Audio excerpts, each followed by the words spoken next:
obligarlos a leerme. Para eso me dedico a cualquier otra cosa, ¿sí? Necesito que me lean desde su libro albedrío. Yo necesito irme tranquila a dormir a mi cama sabiendo que me leen porque la gente quiere leerme y de verdad les disfrutan lo que yo les tengo que ofrecer, ¿sí? Entonces, por eso es que las sagas las odio, me cargan y no quiero seguir en el fondo ese camino porque, insisto, es pura esclavitud para el lector y es básicamente un recurso comercial que yo considero que es antiético, ¿sí? Entonces, en ese sentido, ¿qué es lo que yo hago?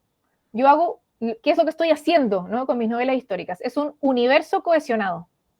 Es un universo, ¿ya? ¿Cuál es la diferencia fundamental? Es que todos los libros, todas las novelas de este universo son independientes, son autoconclusivas, todas. Empiezan y terminan. ¿Sí? Independientes, autoconclusivas, todas. Lo que quiere decir que, aunque este universo tenga 8 novelas, tú puedes leer 1, 3, las 8, las que quieras, no hay ninguna obligación, ninguna. Puedes leer 1, todas, 4, y da lo mismo, no te estás perdiendo de nada, todo se comprende, todo se entiende porque todo es unitario, ¿sí? Todo es autoconclusivo. Además, no tiene orden. Fran, ¿en qué orden leo las novelas? En el que se te dé la regalada gana. No hay ningún orden. El único orden que se me ocurre, que si alguien así es demasiado cuadrado, demasiado estricto, ¿no? Yo les digo, bueno, ¿qué orden hay? El orden cronológico, obviamente. Por supuesto, si necesitan, ¿no? Necesito un orden, Fran. Bueno, está el orden cronológico. Primero está Bluebells, 1834, después está esto, después está el buzón, ¿no? O sea, se puede efectivamente ordenar cronológicamente. Pero no tiene realmente ningún orden. Se puede leer en el orden que quieran y siempre va a tener sentido. Ahora, obviamente, la gracia de los universos cohesionados es que para aquellas personas que han leído todas las novelas, tienen un nivel adicional de experiencia de lectura que los otros no tienen, por supuesto. Porque están leyendo la siguiente novela y dicen, ah, ese personaje ya lo conozco, ya lo vi aquí, ya sé de dónde viene y por esto, ¿no? Entonces, una de las cosas que siempre digo es que uno de los elementos más importantes que unifica al universo es Sor Paula. Paula de Ferrari está presente en todas las novelas históricas, va a estar presente siempre en todas, solo que en algunas novelas va a tener 6 años y en otras novelas tiene 90. ¿Sí? Vamos a encontrar a Sor Paula en diferentes momentos de su vida, pero ella siempre está involucrada, ya sea protagonista, sea coprotagonista, sea terciaria, da lo mismo, voy pasando un pequeño cameo, pero siempre está. Ella es uno de los elementos que unifica, por ejemplo, ¿no? Entonces, insisto en esto, para mí lo más importante es la libertad para el lector, entonces yo no hago sagas, ¿sí? Esto es un universo cohesionado, y eso quiere decir que no va a haber una novela como de la vida posterior de Fátima. No, porque la historia de Fátima se queda en el buzón. ¿Qué es lo que sí puede haber? ¿Y qué es lo que ha ocurrido con otros personajes en otros momentos, en otras novelas? Es que en otra de las novelas históricas, que es un tema nada que ver, ¿cierto? Muy distinto, independiente, no tiene nada que ver con el buzón, etcétera, por ahí entre medio, no sabes cuándo, no sabes por qué, hay un personaje que dice y aparece información sobre Fátima o en qué está Beltrán en esa época, por ejemplo. ¿Sí? La siguiente novela, la que viene, que se estrena a principios del 2026, como marzo, abril 2026. En esa novela, que de nuevo es una novela, también es histórica, es de este mismo universo, pero es un tema nada que ver con el buzón, nada que ver con el incendio de la compañía, nada que ver, es otro tema, otro asunto, pero dentro de la misma época, ¿no? O sea, era victoriana en Chile. Esa novela ocurre 25 años después del incendio. ¿Sí? Entonces, cuando lean esa novela, van a encontrar por aquí o por allá algunas menciones o algo que te recuerde a tal personaje o tal cosa que pasó en el buzón. Entonces, obviamente van a saber de Fátima y de Maximilian, sí, van a saber, pero ellos no son ni personajes centrales, ni protagonistas, no voy a profundizar ahí, nada. O sea, van a saber algo, sí, algo van a saber. O en qué estaba el trans, sí, van a saber. ¿Sí? Pero, insisto, por aquí pasó, ¿no? Es como un cameo, ¿no? Lo que se llama en el cine los cameos. Van a ver cameos, ¿no? De en qué está en qué está Fátima, en qué está Beltrán, por ahí hay un par de cameos, ¿sí? Pero insisto, en la novela propiamente tal no tienen un rol preponderante porque es otra historia, es otra cosa, se trata de otra cosa, ¿sí? Así que eso es lo que les puedo ofrecer, en el fondo, ¿sí? de que sepan algo bueno, ¿y qué pasó? ¿No? ¿Y se casaron, no se casaron, pudieron, no pudieron? Ya, algo de eso les voy a contar, sí, algo de eso les voy a contar. Qué gran primicia nos está dando ahorita en esta lectura. Creo que Paula por allí tiene algo que decir. Adelante, Pau. Hola, sí, muy satisfactoria tu respuesta, porque precisamente la última saga que leí fue Las Crónicas de Narnia, de ahí nunca más leí una. Pero sí, yo iba precisamente a eso de que me encantó, porque ahora estoy leyendo Bluebells y voy a la mitad. Ah, Me perfecto. encantó ver que están los personajes que se nombran más detallados. A eso iba yo, que en alguna novela futura se mencione qué pasó con Fátima y cómo influyó, Ajá. porque me parece que como personaje ficticio es un personaje que puede influir mucho en los cambios reales que hubieron en la historia de Chile. Ajá, Así que por ajá. ese lado la pregunta. Sí, lo que pasa es que sí, tiene un destino diferente de Fátima en ese sentido. Para que sea verosímil, para que sea real, con la época y con sus posibilidades, ¿cierto? De nuevo, yo soy novelista, pero soy novelista histórica y soy novelista histórica rigurosa. Entonces, no puedo inventar nada que no haya podido ocurrir, ¿sí? En la época. Entonces, para que sea realmente verosímil el destino de Fátima, tengo que ser rigurosa históricamente igual, ¿sí? Entonces, no es tan como lo imaginas, pero igualmente es un final feliz. ¿Ustedes creen que no le voy a dar final feliz a Fátima? O sea, obvio que sí. Por supuesto que sí, es una, como personaje ficticio. Yo decido su destino. No es como Ugarte, ¿no? Yo no decidí el destino de Ugarte, tuve que contar el que fue. Yo no decidí el destino de Mercedita, tuve que contar el que fue. ¿Sí? De Fátima y de Maximilian, sus destinos están en mi mano, yo los decido. Entonces, obviamente les voy a dar final feliz, no crean que no. O sea, obvio que sí, por supuesto que sí. Ahora, los detalles de ese final feliz, algo de eso van a saber en la, en la novela que viene. Buenísimo, gracias. Ahora, en este inter, vamos a leer una nueva carta que nos llegó al Pecado. buzón. Así que te puedes ir preparando, Fran, para esta A penitencia. ver, a ver. Esta nos las escribe alguien de Culiacán, Sinaloa, y dice: Santa María, Madre de Dios, te escribe tu hijo Jesús Martínez desde Culiacán, Sinaloa, en México. La siguiente carta de los impuros esperando penitencia por el pecado de haber chismeado literalmente con una espectacular obra que noveliza una tragedia de la cual yo no tenía conocimiento al tratarse de un suceso en un país lejano hace casi 2 siglos. Aprovecho para confesar ante los ojos de la Madre de Dios que nunca me había dado la oportunidad de leer a esta talentosa escritora, Francisca Solar, y de declararme su admirador no secreto. Su prosa me cautivó y la habilidad para armar una historia tan atrapante me ha encantado. Ahora deseo leer más de sus trabajos, pues este me ha dejado fascinado. Esperaré a compartir mis opiniones y pecar de chistoso junto a la cofradía de traficantes de letras cuando el momento sea el indicado. Sin más por agregar, perdóname, madre mía. Nada que perdonar, nada que perdonar. Como diría Fátima, eso no es pecado, padre. Eso no es pecado. A todo esto, que me acordé, todo lo que yo les cuento sobre el cantar de los cantares también, todo eso es real.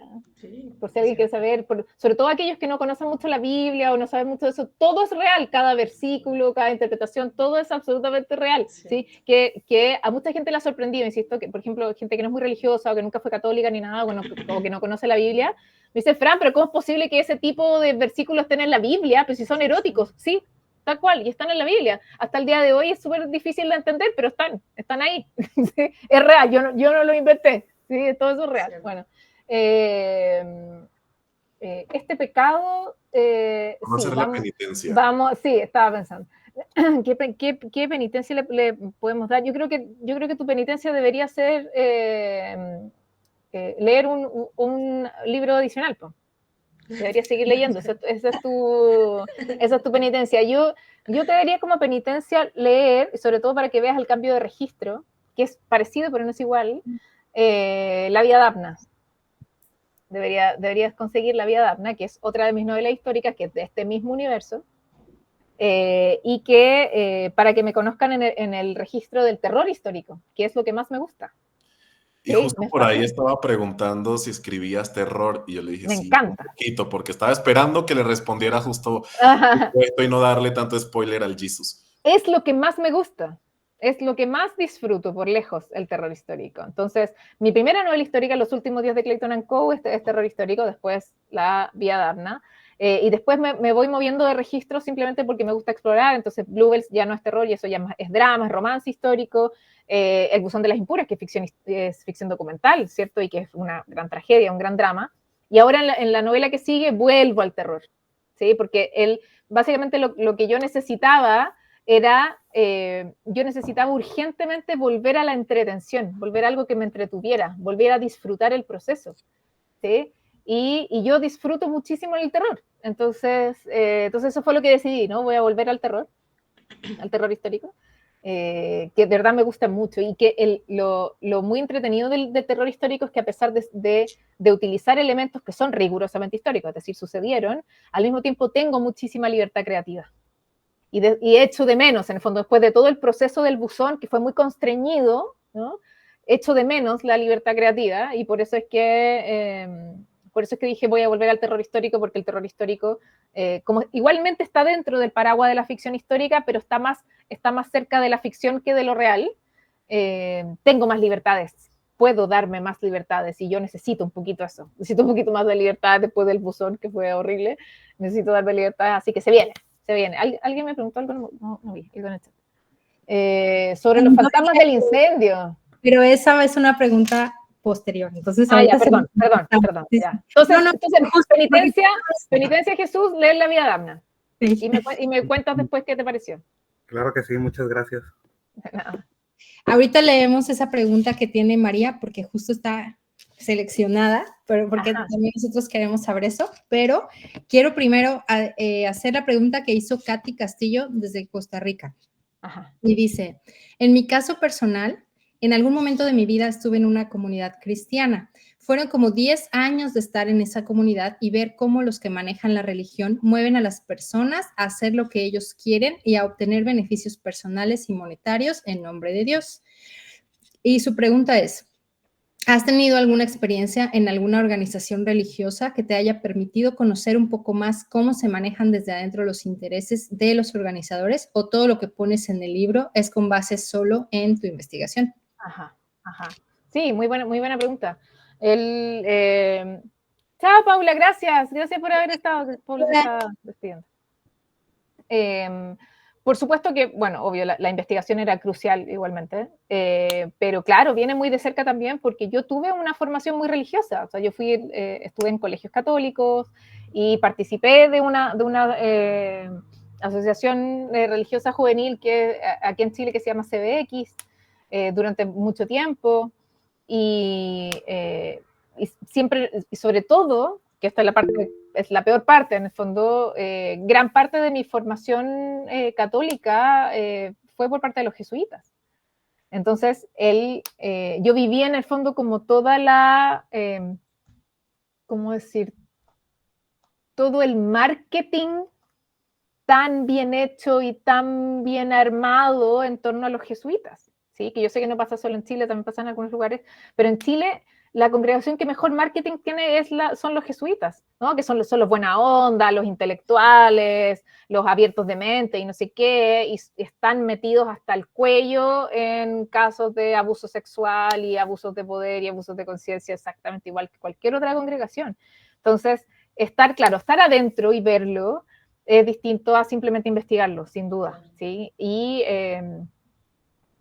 obviamente en ese sentido, por supuesto que mi experiencia personal me sirve para no solo construir la novela, sino también para contarla, o sea, no hay duda de eso, ¿sí? Por ejemplo, una de las cosas que siempre cuento es que la carta final de Fátima, que como ustedes saben, no, Fátima es ficticia, por lo tanto la carta la escribí yo, obviamente, ¿sí? La carta no es real, ¿no? La carta la escribí yo, que es la carta final. Y ese es mi punto de vista, es mi perspectiva sobre las virtudes de la Inmaculada Concepción, que se dio, ¿sí?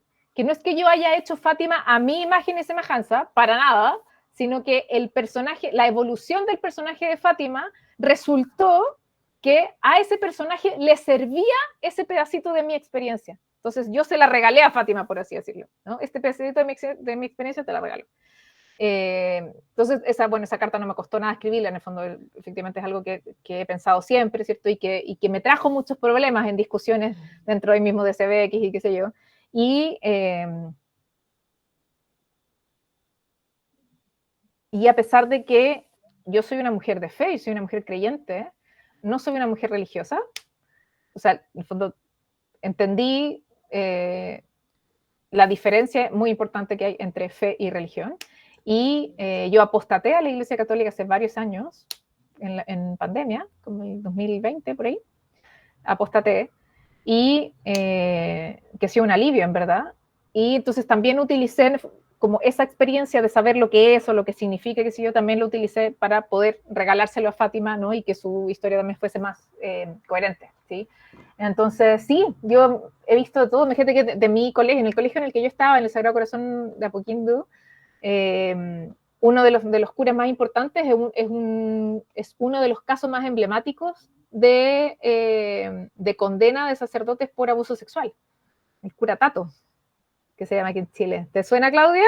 ¿Sí? ¿Te suena el cura Tato? Es un caso muy emblemático chileno, ¿no? Porque recuerden que los sacerdotes en general no reciben condenas de los tribunales ordinarios. Sí, es muy raro que reciban condena de tribunal ordinario. Bueno, el caso del cura Tato es uno de los pocos sacerdotes en Chile que ha tenido condena de tribunales ordinarios. Fue un caso muy bullado, etcétera. Y ese sacerdote era de mi colegio. Y otro de los casos que también ha sido hoy día muy bullado también, porque era un cura muy querido, y es de esos curas que son como modernos y abiertos de mente, ¿no? Y todo el mundo los quiere un montón y qué sé yo, y bueno, se descubrió igual que también tenía un montón de casos de abuso sexual y qué sé yo, bla, bla.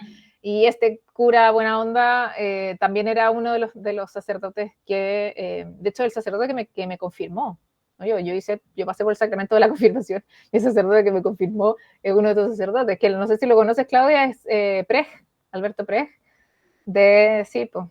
De la Vicaría de la Solidaridad. No, horrible cómo se me cayó ese hombre. Bueno, entonces, insisto, estos sacerdotes que tienen más marketing, tú sabes que hay algo malo. Entonces, por supuesto que hay muchísimo de mi experiencia particular dentro de estas asociaciones, y porque de verdad que desde mi niñez he estado como en ambientes, ¿no? Católicos, ¿no? Como de congregaciones católicas.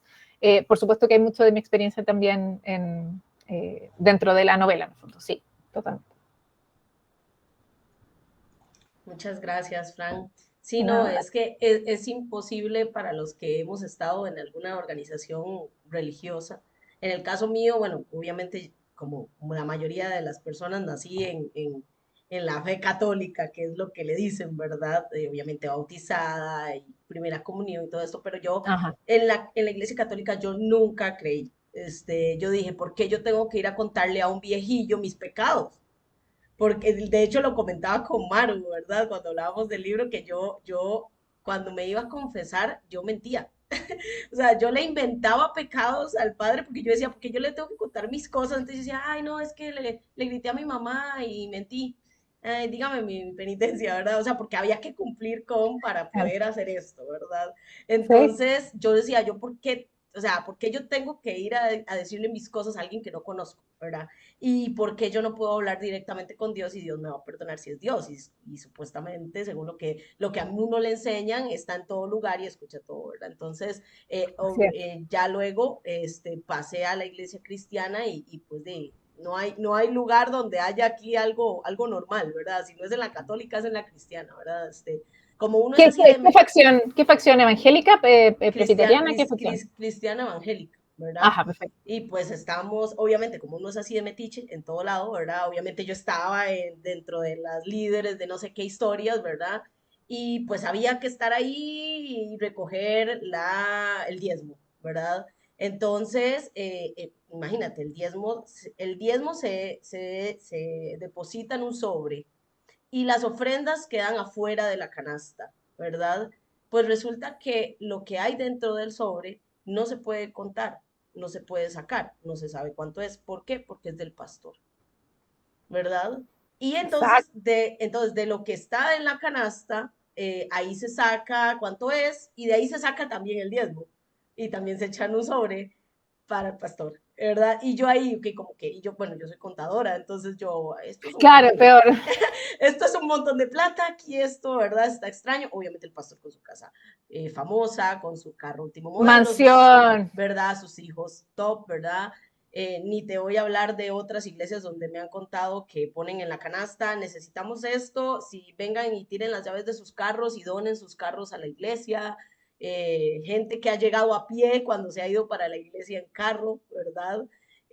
Porque, ¿y qué pasó con el carro? Ah, no, lo entregué a la iglesia porque dijeron que necesitaban dinero, entonces que entregaran sus bienes y que Dios los iba a bendecir. O sea, es demasiada la manipulación, que es lo que al final el resumen que tú haces de seguimos siendo espirituales, pero no Pero no religiosos, creyentes, sí, pero no religiosos. no religiosos, perdón. Sí, sí, sí. Entonces, es un tema en el que uno dice, cuando está la mano humana, ahí ya no hay algo que pueda salir bien. Eh, Otro caso, para no alargarme mucho, porque sé que hay varias personas que quieren hablar, en TikTok ha salido últimamente en un pueblo aquí en Costa Rica, que hay un sacerdote igual muy conocido, muy famoso en el pueblo, y pues resulta que ha pues abusado de bastantes personas y hay una demanda ya puesta, ¿verdad? Y le trasladaron al demandante la demanda kilómetros, el lugar donde tiene que ir a hacer las declaraciones y todo, y él trabaja, o sea, como que le entorpecen el procedimiento para que lo pueda denunciar, y está simplemente en otra ciudad, en otro pueblo, pues dando la misa, viéndose con niños, cosas que uno no lo puede creer. Entonces yo digo, o sea, es imposible para uno que ya ha estado en alguna organización de ese tipo, no leer el libro y no decir, o sea, es increíble la manipulación de la iglesia, ya sea católica, cristiana, dentro de las personas para sus propios beneficios, ¿verdad? Para los beneficios de las personas que están Así ahí es, así liderando. es. Sí es. Bueno, te agradezco mucho tu testimonio, Katia, porque, bueno, efectivamente, sí, Chile sigue siendo, a pesar de que Chile ya, el Estado ya se separó de la Iglesia, somos un Estado laico, igualmente sigue siendo tremendamente conservador en muchas instancias, muy católico todavía, sí, lamentablemente, cada vez menos, pero todavía tiene como mucho esa impronta. Igualmente, diría yo que en los últimos 15, 20 años ha entrado con muchísima fuerza las iglesias evangélicas. Entonces también ahí ha habido como un poco como equiparar el poder. La Iglesia Católica ha perdido poder y han tomado ese poder las otras iglesias, ¿sí? Claro. Sin embargo, para mí, en ese sentido, toda la iglesia es exactamente la misma podredumbre, digamos, es exactamente la misma sí. podredumbre. Por lo que dices tú de que básicamente es puro, las religiones es control de masas. Claro. Es puro control, por lo tanto son escenarios para... donde es muy fácil que se dé el abuso de poder, ¿no? Es caldo de cultivo para el abuso de poder, por eso es que sucede tanto, ¿sí? Entonces, claro, lamentablemente ocurre en todas las iglesias, y bueno, y por eso para mí también era muy importante en la novela ser muy respetuosa con la fe, porque algo de lo que se dan cuenta las hijas de María, una de las conclusiones a las que llega es que su fe no es el problema, en el fondo, ellas jamás dejan de creer en la Virgen, ellas siguen siendo mujeres marianas y profundamente marianas. La fe aquí no es el problema son los hombres que administran la fe. Correcto. Ahí está el abuso, ¿no? Entonces, por eso es que ellas dicen... que hay un momento en el que están conversando y dicen, oye, si a mí no me interesa dejar de rezar el rosario, si yo voy a seguir rezando, pero al mismo tiempo quiero poder, no sé, hablar sobre otras cosas, saber sobre cómo funciona el Congreso, ¿por qué no? En el fondo, o sea, yo no pierdo mi fe. Por eso es que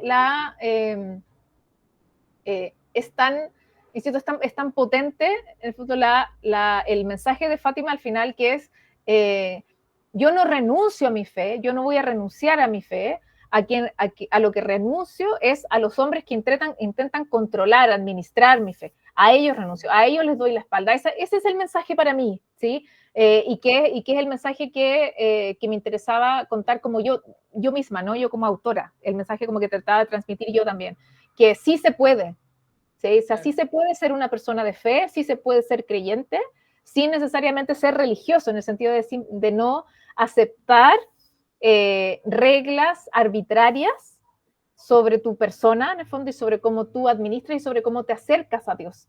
¿Sí? Que eso, una de las razones por las que las hijas de María se transformaron en un grupo muy peligroso es porque empezaron a ser muy autónomas en la administración de su fe. Y eso fue muy terrible, ¿no? O sea, que no necesiten a un cura sobre ellas. No, ¿cómo es posible? Mujeres que creen que se pueden mandar solas. No, esto hay que pisotearlo porque si no, ¿sí? Se volvieron muy peligrosas en ese sentido. Perdón, y con eso termino. Otra anécdota también, en algún minuto, no sé, me acuerdo, ha sido como julio, agosto, también al poco andar de la novela llevaba estrenada muy poquito tiempo, y me escribe una religiosa de la congregación de Don Bosco, y que me cuenta que ella y sus hermanas, ¿no? Porque ellas son parte de una hijas de María en Chile, pero bajo la congregación de Don Bosco, y son solo religiosas, ¿sí? Las hijas de María ya prácticamente están extintas, ya prácticamente no existen, pero de las pocas que existen son religiosas, no son mujeres laicas hoy día, ¿sí? Entonces, hay un grupo de hijas de María, pero que están bajo la congregación de Don Bosco en Chile. Son como 15 religiosas. Y ella era una de ellas, entonces me cuenta, bueno, y con mis hermanas estamos leyendo la novela. Y leímos la novela y nos gustó mucho. Yo estaba muy preocupada así de que se sintiera ofendida o algo con la novela. Nada, que les gustó un montón, que les pareció muy riguroso el histórico, bla, bla, bla. Y me escribe y me dice, Fran, bueno, además de contarte que estábamos leyendo la novela y que nos gustó un montón, te escribía para decirte que el sueño de Fátima sí fue posible. Porque nosotras, como hijas de María, somos autónomas. No tenemos a ningún sacerdote sobre nosotras nos autogestionamos. Claro. Y eso, dentro de todo lo malo, en el fondo, dentro de todas las personas que me han escrito contándome testimonios de penitencias tortuosas y de malas experiencias en grupos religiosos y etcétera, entre medio había una lucecita por ahí de estas religiosas de Don Bosco que me dijeron, no, el sueño de Fátima sí fue posible, nosotras somos autónomas, ¿sí? Entonces, cosas bonitas también ha traído esta novela, sin duda, no todo ha sido tan malo. Sí, de hecho ya para terminar, dentro de todo este grupo de personas que estuvimos en la iglesia cristiana, el 90% ya no están en la iglesia como tal, y muchos en algún momento nos hemos unido en conversación, en tertulia, de que eso no ha quitado nuestra fe en Dios, ¿verdad? Porque la iglesia cristiana cree en Dios nada más, ¿verdad? La evangélica, ¿verdad? Sí. No cree en la Virgen. Bueno, no es que no cree, es que no le reza, ¿verdad? Y ni cree que pueda hacer un milagro y esas cosas.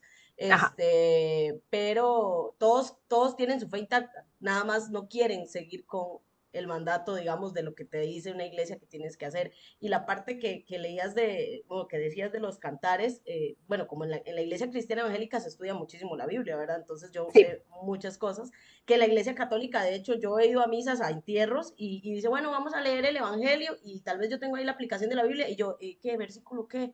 Y no dicen. Y yo, pero ¿y cómo yo sé si lo que el padre está diciendo, o el sacerdote, es lo que dice, ¿verdad? Y dice, no, es que él nada más lee. Y yo, ¿y cómo yo compruebo, verdad? Control. Entonces yo digo, pero ¿cómo la gente escucha algo que no sabe, ¿verdad? ¿Qué es lo que le están diciendo? Y en el tema del cuando uno no tiene conocimiento sobre algo, cuando te encierran en la ignorancia, no tienes cómo refutar nada, ¿verdad? Entonces, Fátima refuta lo que dice en Cantar, o sea, refuta lo que le está diciendo con los versículos del Cantar de los Cantares, muy bien refutado, porque es cierto, ahí está, y lo dice, y el Cantar de los Cantares es una poesía lindísima al amor y a un montón de cosas, ¿verdad? Y hay gente que no sabe ni siquiera que existe en la Biblia, pero es ahí el control que tiene la iglesia o ciertos sacerdotes para que usted esté en la ignorancia y por ende no le refute nada. Ajá. Por eso es tan importante, gracias, Katia. Por eso era tan importante. Si Fran habla, yo hablo el doble. No, solo para complementar, que recuerden que Cornelia era adventista. Entonces, Cornelia viene de una formación de lectura muy crítica de la Biblia, ¿no? O sea, ella tenía que aprenderse todos los versículos y todo, y ella forma a sus hijas con eso también. Además que recuerden que en la época, al menos en Chile, en la época, el 80% de la población era analfabeta. Un 20% de la población podía leer y escribir. y que generalmente era la élite, ¿cierto? Las personas que tenían mayor poder adquisitivo, etcétera. Entonces, dentro de los libros que se podía tener en la casa, que recuerden que la circulación de libros era muy limitada también, etcétera, dentro de los libros que se tenía en la casa, tener una Biblia en tu casa era realmente algo, era un símbolo de estatus. No solo tener la Biblia, sino que poder leerla. Era absolutamente un símbolo de estatus, ¿sí? Solo la élite podía permitirse eso, ¿sí? Entonces, algo que hace Cornelia con sus hijas es que él las forma en el fondo como en la lectura de la Biblia. Por eso es que Fátima es tan versada en los versículos, en el fondo. Es porque tuvo una madre con pasado adventista, ¿no? Y tiene esa formación en la cabeza, ¿sí? Pero no es porque necesariamente Ugarte les enseñara los versículos, ese es el tema, ¿no? Porque obviamente él, para mantener ese control, y qué es lo que les cuento en la misma novela, recuerden que las misas en esa época eran misas en latín. Es decir, la gente que iba a misa no entendía el 90% de la misa, no entendía un carajo de lo que estaba ocurriendo, ¿sí? Porque la misa estaba, no solo la misa era en latín, sino además el sacerdote la hacía a espaldas de la gente, le daba la espalda a la gente en la misa, ¿sí? Esa era la misa en 1863, por eso es que las mujeres llevaban su alfombrita y se sentaban en el suelo a conversar sobre qué habían hecho el día anterior, ¿no? A chismear, mientras el sacerdote daba la misa en latín, porque a nadie le importaba si nadie entendía un carajo. ¿Sí? Eso es control. Hago la misa y te hago seguir la misa aunque no entiendas nada, pero no importa, tienes que seguirlo atentamente porque yo te digo que lo hagas, aunque no lo comprendas. Necesito mantenerte en la ignorancia porque esa es la forma en la que yo te controlo. La Iglesia Católica hizo eso durante muchísimo tiempo. Si mal no comprendo, hasta al menos hasta el Concilio de Trento, que es cuando ya se dio, en el fondo se dijo que las misas ya tenían que empezar a hacerse en el idioma de las personas que asistían, digamos, pero antes de eso, ¿sí? Así que bueno, gracias Katia, gracias por tu testimonio.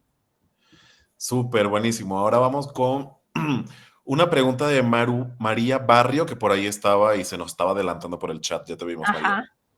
¿Alguna historia de fantasmas allí en la los zona de fantasmas. la iglesia? ¿Te apoyaste en algún otro libro de la época para la construcción de personajes y situaciones? Y ya la última, María, sobre los libros, ya te la respondieron. Está a partir desde enero, de hecho. Así que a buscar el libro por ahí.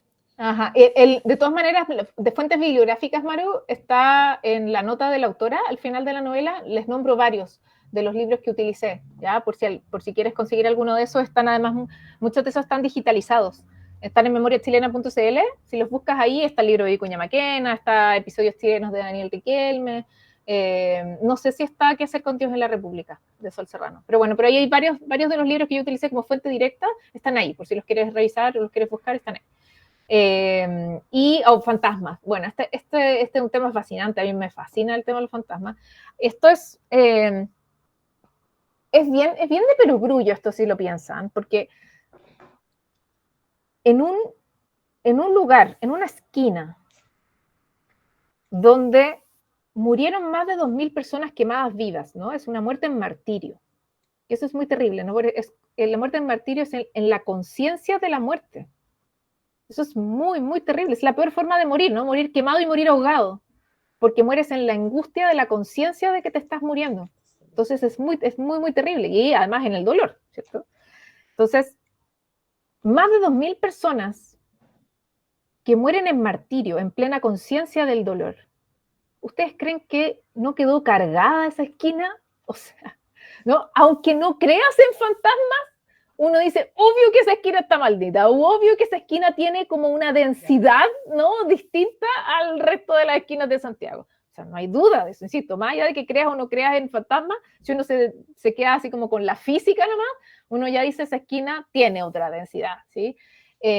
Ahora, de las historias, yo he estado varias veces ahí en los jardines.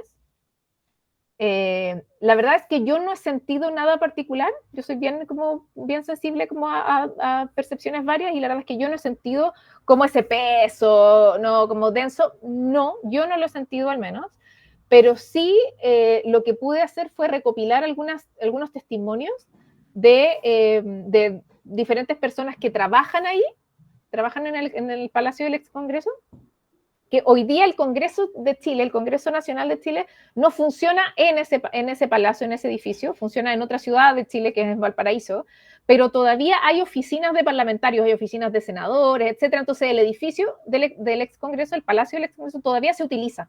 Hay mucha gente que trabaja ahí, etcétera, y por lo tanto que sale a los jardines y bla, bla, bla. ¿Sí? O sea, es un recinto que se utiliza, ¿sí? No está abandonado ni mucho menos, para nada. Es un edificio gubernamental que se utiliza un montón, ¿sí? Entonces hay mucha gente que trabaja ahí. Bueno, y recopilé efectivamente algunos testimonios y se cruzan, ¿no? O sea, muchos coinciden, perdón, esa es la palabra, muchos coinciden en, en presencias varias, ¿no? Entonces, por ejemplo, yo pude conversar con una mujer, con una persona que ya está jubilada, pero que ella trabajó durante muchos años como personal de aseo del palacio, ¿sí? Del palacio del ex Congreso. Entonces, ella tenía el turno de la madrugada, ella llegaba como a las 5 de la mañana, ¿sí? Era el primer turno, y las personas que trabajaban en el primer turno de aseo, decían que eran como 2 o 3, y se juntaban en el primer piso hasta que llegaban todas, y cuando estaban todas, bajaban todas juntas al subsuelo, que es donde estaban las maquinarias de aseo, ¿no? Donde está la enceradora, ¿no? La grande, o qué sé yo, tenían como estas máquinas para hacer aseo como muy grandes, y que eran pesadas, y qué sé yo, y que generalmente tenían que llevarse de a 2 o de a 3 por las escaleras. Nadie bajaba sola, ni siquiera los guardias. Nadie se atrevía a bajar solo. ¿Por qué? Porque en el subsuelo, en el subterráneo, donde estaban todas estas maquinarias que había que sacar todos los días, pasaban muchas cosas, escuchaban muchas cosas. Entonces, esta mujer en particular, Victoria se llama, me decía que ella particularmente, lo que ella escuchó varias veces, bajando al subsuelo, es gente corriendo. O sea, yo no escucho gritos, no ese tipo de ruido, pero sí mucha gente corriendo hacia todos lados. Que esa es la sensación que tengo, que aquí hay mucha gente y gente que corre. Y el subsuelo, el lugar donde están guardados las maquinarias de aseo, están a 50 metros del incendio, digamos, menos, 100 metros de donde ocurrió el incendio, están ahí mismo, en el fondo, ¿sí? Y bueno, y otras versiones, otros testimonios hablan sí, de gritos, de llantos, justamente en este subsuelo que funciona como una especie de bodega, ¿sí? El subterráneo del Congreso es como una especie de bodega hoy día, donde se guardan cosas. Entonces dicen que hay algunas piezas, algunos lugares del subsuelo donde tiene más temperatura que el resto. O sea, realmente las paredes están tibias, ¿no? Y por lo tanto nadie no le gusta entrar o nadie quiere entrar ahí. Entonces, de que suceden cosas, no hay duda de que suceden cosas, pero lamentablemente como ese sector está cerrado al público todo el tiempo, no es algo que yo pueda decir, ya voy a pasar una noche en los jardines a ver qué pasa y a ver qué veo. Imposible, porque está enrejado todo el año.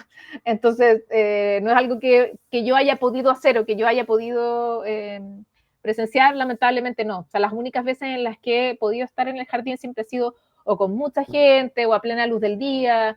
Entonces, yo personalmente no he podido presenciar nada, yo no he visto nada, pero sí, de que hay testimonios, sí, efectivamente.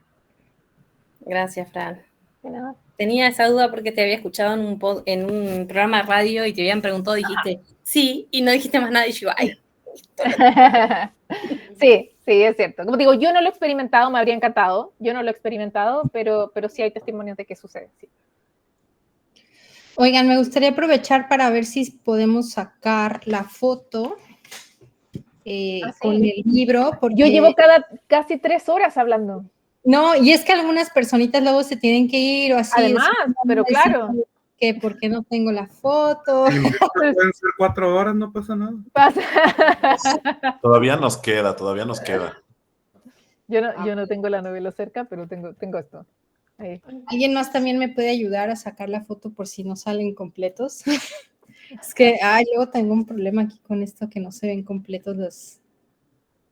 Hoy como que mi computadora no quiso cooperar. Así es que... Espérame, si hago cambiar el layout. Yo los veo, no, tampoco los veo a todos. Es que no, es que yo lo tengo según para ver a todos, pero no los veo a todos. Está Yo tampoco raro. puedo verla a todos, solo veo a 2, 4, 6, a 8 nada más. Y a Fran.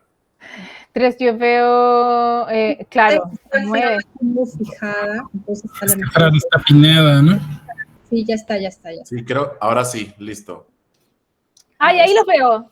Ahora cambié el layout y efectivamente ahora los Es que te tenía fijada y no se No, veía. me saqué, exactamente, me saqué el pin y ahora sí los veo a todos muchos más. 1, 2, 3. Lo que tengo que hacer, no, por nada, tengo 2 manos. Si quieres también yo tomo Otra, para sí. tener Nosotros otra. te vamos metiendo la panza. Les aviso. Otra. Ahora sí. 1, 2, 3.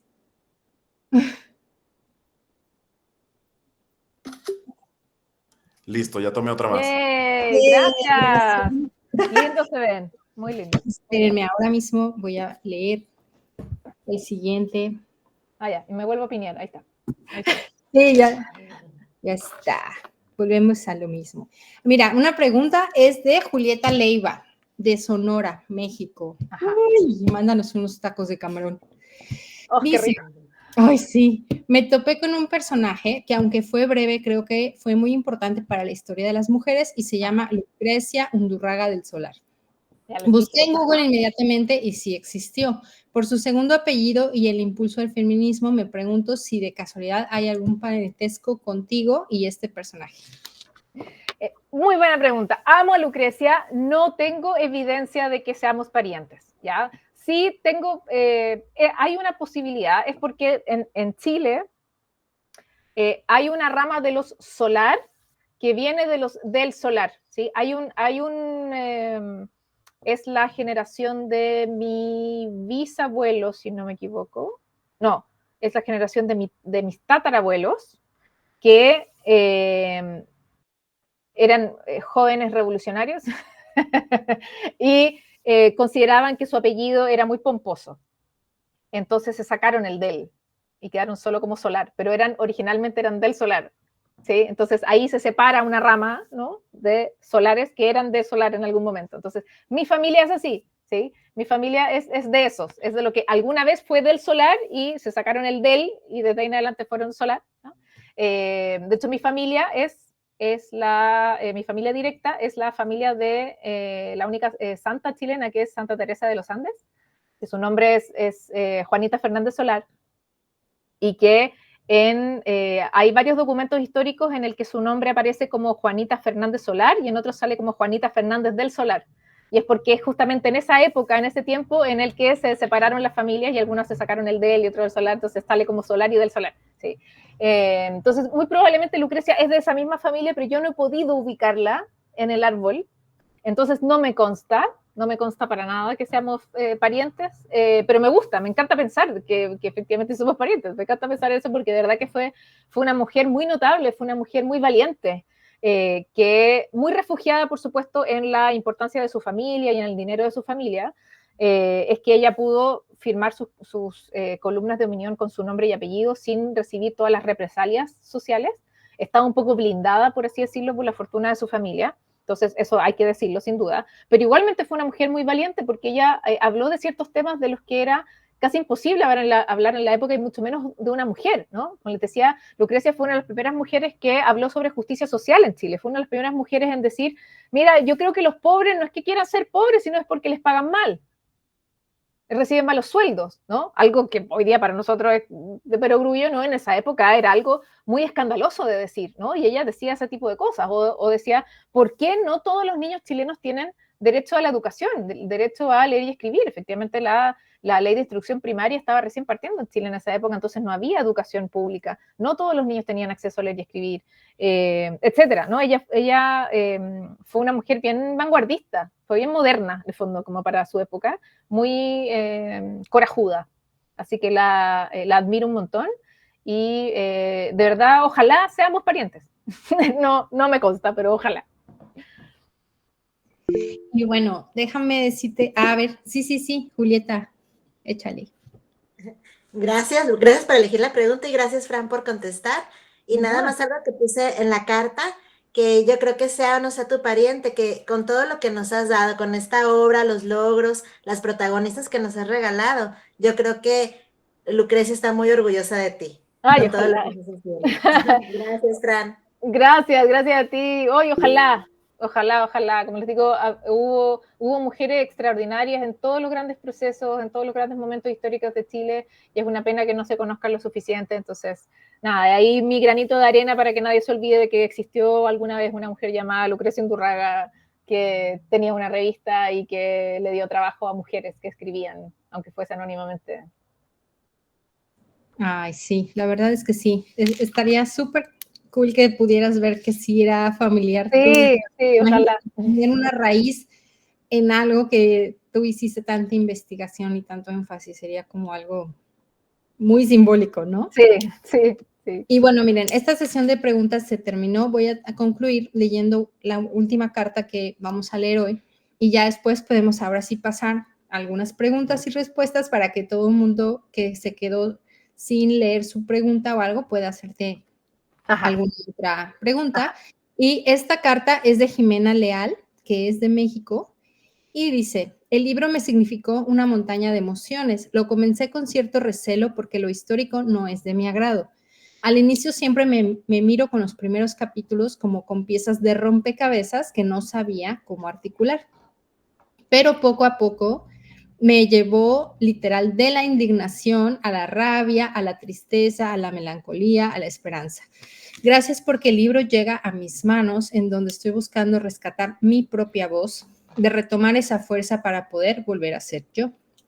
Amé cada palabra en la carta de Fátima. Gracias, Fran, porque estoy segura de que cada mujer que lee tu texto encuentra una enseñanza maravillosa. Oh. Dice: la rebelión del amor es más extraordinaria que la de las armas y perdurará más que la historia de los pueblos. La historia de los pueblos. Traficantes, por la recomendación. Gracias, me encanta esa frase, no sé por qué se me ocurrió, pero se me ocurrió, y ahí está, y es una de mis frases favoritas, no solo de la carta de Fátima, sino como de la novela completa, porque de verdad lo creo, de verdad lo creo yo, y sé que Fátima lo creería también, que la revolución del amor es más extraordinaria que la de las armas. Sí, entonces, gracias, muchas gracias por ese review. Y además, solo como para complementar, la novela histórica de por sí la ficción histórica es uno de los géneros más desafiantes, ¿sí? Es uno de los géneros más difíciles, por cierto. ¿Sí? Entonces, no es para cualquier lector, de hecho, algunas personas de hecho lo consideran nicho, yo no creo que sea nicho, yo creo que la verdad es que es bastante masivo, sin embargo, yo entiendo que no es para cualquier lector porque es un género muy desafiante, es un género muy difícil, ¿sí? Porque es un género donde predomina la información, donde la información es lo más importante. Entonces, hay gente que se abruma con mucha información. Si no estás acostumbrado a géneros que te proporcionen mucha información, es como un ladrillazo en la cara, ¿no? Entonces, pensaba en esto porque las personas que son asiduas a la ficción histórica, esta novela se la leyeron en 3 días. O sea, tengo muchísimos reviews de personas Fran, me leí esto en 2 días, en 3 días, como nada, fue muy rápida, ¿no? O sea, que nunca les costó ni las primeras 100 páginas, ni les pareció ni relleno, ni aburrido, ni nada, porque son personas que están habituadas a la ficción histórica y se leen Los Pilares de la Tierra de Ken Follett también en 5 días, digamos. O sea, es gente habituada al género. Si estás habituado al género, por supuesto que se te hace nada, ¿no? Eso quería decir. Y lo otro es que algo de lo que yo me preocupo muchísimo es que, sobre todo porque yo le dedico mucho tiempo a la estructura, yo me siento a escribir con mi novela lista, sabiendo exactamente lo que tengo que contar, dónde empieza, dónde termina, todo lo que tengo que hacer, ¿sí? Porque le dedico mucho tiempo a la estructura, antes de sentarme a escribir. Entonces, cuando yo estructuro mi historia, una de las cosas de las que yo me preocupo muchísimo, y sobre todo porque trabajo con ficción histórica, es no caer en relleno. Todo lo que yo les cuento, toda la información que les doy tiene un propósito muy específico. Aquí no hay nada de rellenar espacio, de contar anécdotas por contar anécdotas, de dar información, cualquier información por lo que sea. ¿sí? Todo tiene un propósito muy específico. De ahí que efectivamente de una página en adelante me dicen, no, que todo fluye, qué sé yo, no tengo que volver, claro, porque todas las explicaciones ya te las di, toda la información que necesitas ya la tienes. Por eso es que de cierto punto en adelante todo se hace obviamente mucho más fluido, ¿sí? Pero en el fondo es para que entiendan que al menos en esta novela toda la entrega de información está súper depurada, aunque se sienta que es mucho al inicio, y es porque todo tiene un propósito específico. Entonces, por ejemplo, yo necesito contarte resumidamente, porque podría haber sido mucho más largo, pero yo necesito contarte resumidamente, por ejemplo, la historia de los jesuitas en Chile. Necesito contarte todo eso. ¿Por qué? Porque es imposible de que te indignes realmente con los jesuitas de la mitad en adelante si no sabes que fueron unos embaucadores desde el primer día. Yo necesito contarte eso para que todo el resto te haga sentido, ¿sí? Yo necesito contarte que en el minuto en el que son expulsados de todos los territorios del Imperio Español, Chile incluido, y todos los bienes de los jesuitas pasan al Estado de Chile, es el minuto en el que el Estado se da cuenta de que los jesuitas eran multimillonarios. Los mismos que pedían limosna todos los domingos en la esquina y que le pedían donaciones constantes a las familias más ricas de Chile porque se hacían los pobrecitos, casi franciscanos, ¿no? En realidad todo era una farsa, porque los jesuitas en Chile eran multimillonarios, tenían haciendas, tenían ganado, tenían lingotes de oro, eran dueños hasta de esclavos, eran dueños del monopolio del trabajo del hierro, de la creación de armas. Eran millonarios en Chile, pero pedían limosna y exigían el diezmo. Ese es el nivel de la hipocresía. Yo necesito poder contarte esto. Que sí, pasó en el siglo XVI, siglo XVII, no importa, pero necesito contarte eso porque yo necesito que el lector vaya acumulando indignación con esta gente hasta que ya explota, ¿no? Al momento del incendio, ¿sí? Entonces, por eso digo que toda la información está puesta con un propósito en particular. Nada está puesta porque sí. Aquí no, insisto, no hay relleno, no hay una sola línea del relleno, todo tiene un propósito, ¿sí? Pero por supuesto que es muy entendible, sobre todo para aquellas personas que no tienen, que no leen frecuentemente ficción histórica, que se les haga pesado al comienzo, no hay ninguna duda, por supuesto que sí, porque, como les digo, en la ficción histórica, lo más atractivo es la información, es la recreación histórica. Ese es el gran objetivo de la ficción histórica, ¿sí? Entonces eso puede hacerse pesado, sobre todo para las personas que no están habituadas al género. Lo tengo clarísimo. Súper buenísimo. Bueno, ya estamos a punto de ingresar a la parte de preguntas y respuestas, pero antes yo quería hacerte una. A ver. Ya ves, Fran, que nos dices como que le dedicas mucho tiempo a la parte de los personajes. Y la verdad, te voy a compartir cuáles fueron mis top 3 del libro. A ver. A Fátima, obviamente, está Cornelia, la verdad, porque la odias tanto que termina siendo muy icónica. Y también para mí está Madame Lisanne. Y te quería preguntar, de estos personajes que por lo menos que te acabo de nombrar, ¿te inspiraste en otros libros? Porque justamente como que veo mucho flashes de, por ejemplo, de la mamá de Carrie y de Vera en La Zona Muerta, ¿no? Porque son mamás que son insoportables y que te quieres meter en el libro. Entonces, me gustaría un poquito sobre la inspiración en estos tres. Te voy a decepcionar o inspirar, quizá. Pero Cornelia está basada en la vida real, querido Alberto. No hay nada que ficcionar aquí. Lamentablemente, las mujeres como Cornelia eran muy habituales en la época y siguen existiendo hasta el día de hoy.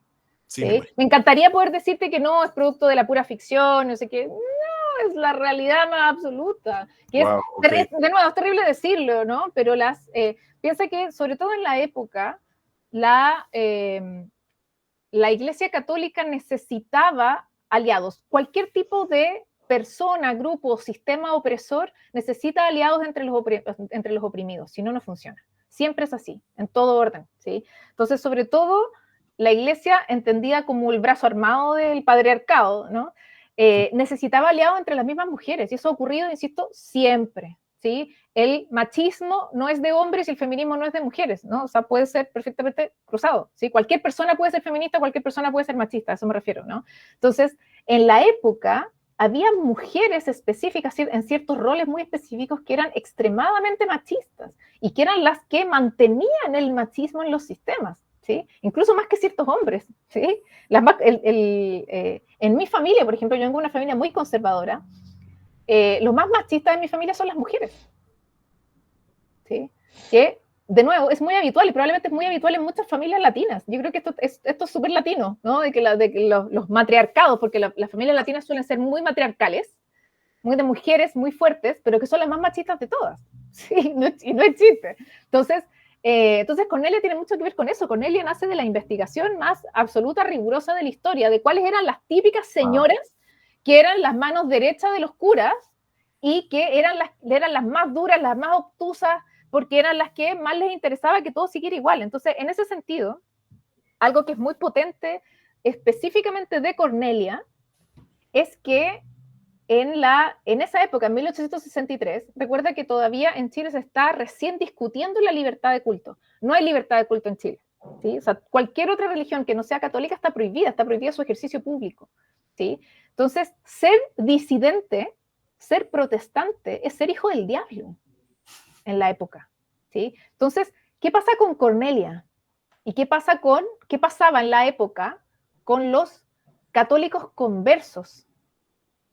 Era que ellos tenían una presión social de ser los más católicos de los católicos, porque tienes un pasado negro, un pasado oscuro, ¿sí? Entonces, Cornelia, que ella se convierte al catolicismo cuando es adolescente, pero ella tiene un pasado, una familia adventista, ella carga con ese lastre, entonces ella tiene que probar constantemente que es la más católica de las católicas. Ella tiene un peso que no tiene nadie más.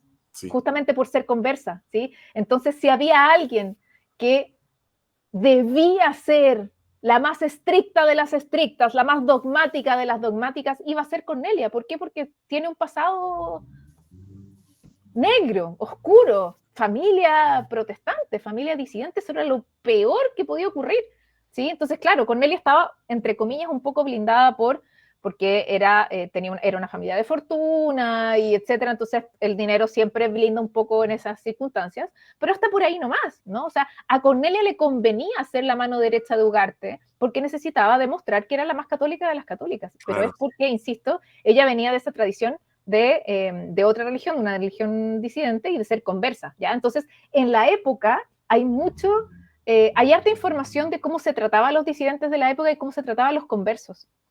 Entonces yo saco de ahí, en el fondo, de esa información para poder construir a Cornelia y por qué es tan rígida como es, por qué es tan obtusa como es.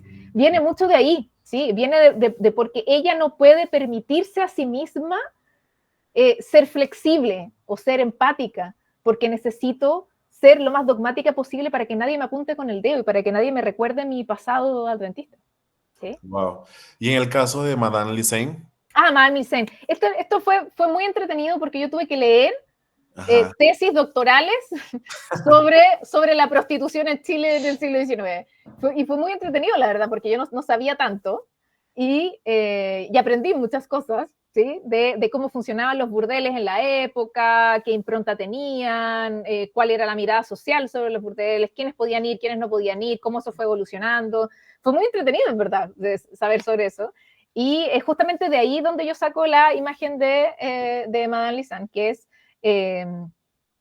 un tipo de proxeneta de la época, ¿sí? Que era muy habitual que fueran mujeres también.